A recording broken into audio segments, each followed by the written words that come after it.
everyone. We are going to talk today about writing an introduction. All right, so I want you to think for a second about what do you usually need in an introduction? What are some things that you know are required for an introduction? So I'm going to give you a couple seconds, try to come up with that. Think about what you know you've learned in the past that go in introductions, and we'll go from there.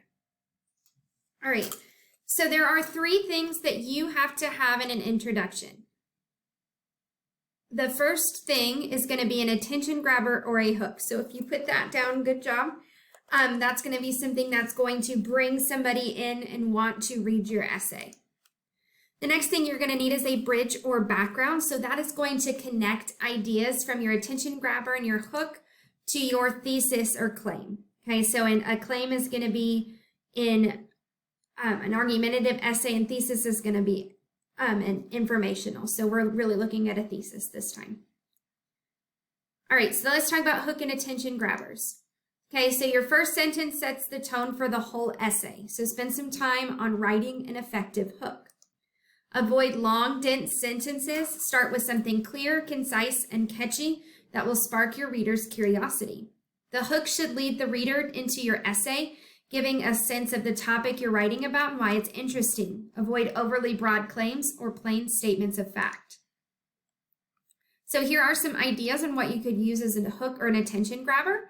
You could use an interesting fact or statistic, a description, a quote, a story, a strong statement, or a simile or metaphor.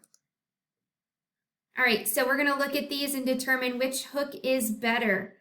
So we have the invention of Braille marked a major turning point in the history of disability, and Braille was an extremely important invention. Okay, looking at both of them, I am going to select this one, which is correct. Okay, so the invention of Braille marked a major turning point in the history of disability. The other choice is a dry fact. This sentence is more interesting, making a bold claim about exactly why the topic is important.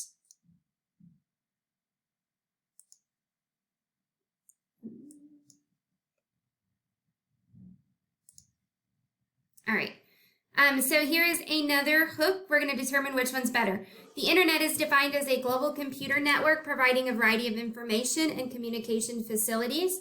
The spread of the internet has had a world-changing effect, not least on the world of education. So this one is correct. Okay, the spread of the internet has had a world-changing effect, not least on the world of education. Avoid using a dictionary definition as your hook, especially if it's an obvious term that everyone knows already. The improved example here is broad, but it gives us a much clearer sense of what the essay is going to be about. All right, so I want you to think for a second and decide, what do you think you are going to use as your attention grabber for your essay? An interesting fact or statistic, definition, quote, story, a strong statement. All right, next we're going to talk about the bridge and background. So this is what's going to connect your ideas. You need to give your reader the context they need to understand your topic and argument. Depending on the subject of your essay, this might include historical, geographical, or social context, a summary of relevant theories or research about the topic, and a definition of key terms. The information you give should be broad but clearly focused and relevant to your argument. Don't give too much detail. You can mention points that you will return to later, but save your evidence and interpretation for the main body of the essay. How much space you need for background depends on your topic and the scope of your essay.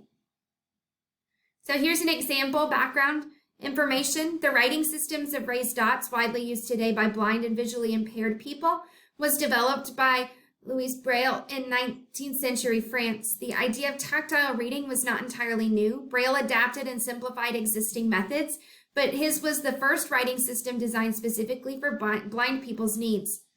Despite initial resistance from sighted people, it eventually became central to blind people's education and autonomy. All right, last one is thesis statement. So the kind of thesis statement you include depends on the type of paper you are writing, but in general, your thesis should include your specific topic. Okay, so not just Your one-word topic that we have, you're looking at very specifically what you're going to be talking about. Your main point about that topic, so you need to take some sort of stance on your topic or have some sort of insight. The points of discussion, so you're just previewing what you're going to be talking about, and your thesis should be clear and easy to find. Most often, it's the last sentence. All right, so here's an example thesis statement. By providing unprecedented access to information and culture, Braille was instrumental in transforming the social status of blindness, but its success depended on mainstream acceptance by sighted teachers, and this process was shaped by broader debates about disabled people's place in society. Okay, so we know that they're going to talk about how Braille was instrumental in transforming the social status of blindness, and they're specifically going to talk about acceptance by sighted teachers and how the process was shaped by the debates about disabled people. So when you're writing your thesis, what you want to avoid is it should not be an announcement, okay? And it should not be a question. So an announcement is going to be when you say, in my essay, I'm going to say, okay? It's not meant to be it's meant to be an answer to a question. It should not be a fact, okay? A fact can't be argued. If I read a fact, I'm like, that's interesting, I learned something, and then I want to move on, okay? It should not be vague, so you want it to be specific, but it also shouldn't be so narrow that you can't really add any information to it. All right, so let's see what's wrong with this thesis statement. It says, this paper will consider the advantages and disadvantages of certain restrictions on free speech. So I know that this phrase right here, this paper, tells me it is an announcement. All right, here's another one. Let's see what's wrong with this one. Braille is a system of raised dots that can be read with the fingers by people who are blind or who have low vision. Okay, so it's not an announcement, and it's definitely not a question. It possibly could be too vague, but really it's actually just a fact. There's nothing, you're not really looking at anything more in depth than that.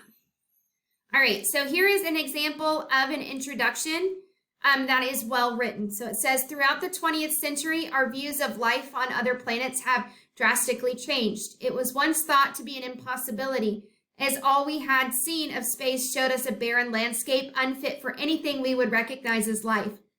But in the 21st century, our telescopes continue to discover planets in what we deemed habitable zones, the small band in solar systems in which a planet's temperature is ideal to support life.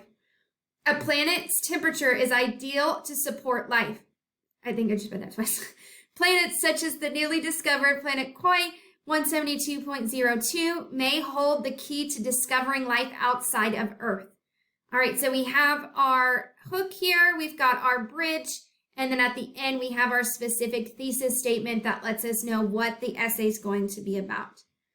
And that is how you write an introduction. So now what I want you to do is start working on your introduction. You need to figure out what your hook is going to be. I would encourage you to write your thesis statement second and then figure out how you're going to move from that one idea to the next. So your job at this point is to write your topic sentence.